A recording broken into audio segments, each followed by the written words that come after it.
So a good friend of mine, Jarv, it was his idea. He initially was very upset with how the Australian government, and I suppose therefore the Australian people, are treating asylum seekers and refugees looking for safe haven in Australia. So basically it was a really peaceful way to protest and kind of show our voice, and that we're not really happy with the way that the government is enacting policy on people who need care.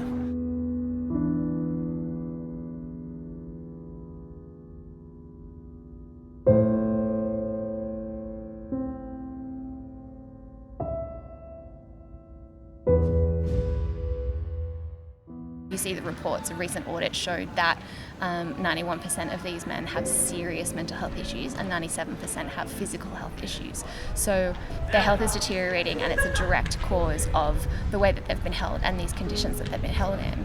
And Australia's, they're under Australia's care. So this is happening in our name.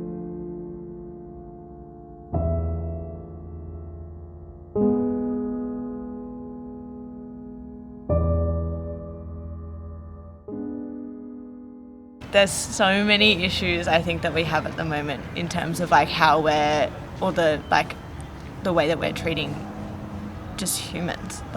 These people are humans, we're all human beings, and I think from a social work perspective, these are people that are fleeing persecution, fleeing war-torn countries, and we're responding to that trauma by placing them in detention and putting them in horrible conditions where there's no stimulation, there's no support, there's nothing to meet or address any of their mental health concerns. And I think that that's really concerning and really disheartening that we could do that to other human beings. So I think that's my biggest drive for coming down here. And also, it's illegal. So I think what we're doing is illegal and totally violates so many things in the Human Rights Declaration. So I think it's just the right thing to do, and I want to see something change because it's not fair.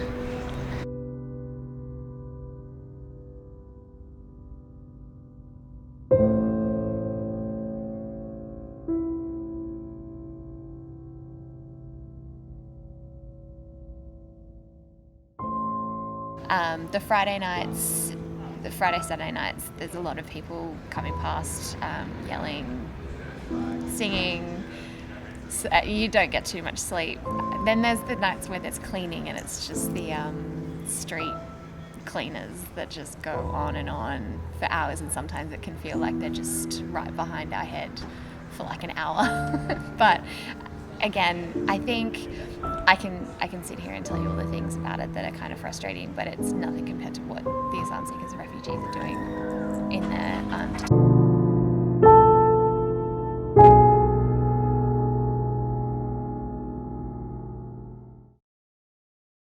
Yes, it can feel vulnerable sleeping on the street, but it's nothing compared to what they're doing. So it's just a small sacrifice, really, to be able to raise awareness every night. It's not too bad.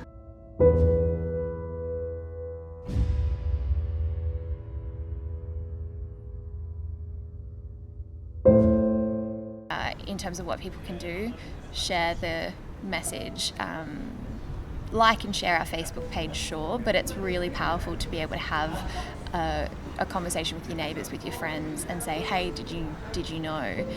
We've got lots of information on our page, and there's resources that you can look at just to make sure that you're educated yourself, so that you can come back and explain what it's all about. The amount for these offshore detention centres, most of the men who are still there have been held for 7-8 years with no charge, no trial, no sentencing at all, and they still don't know what their future holds.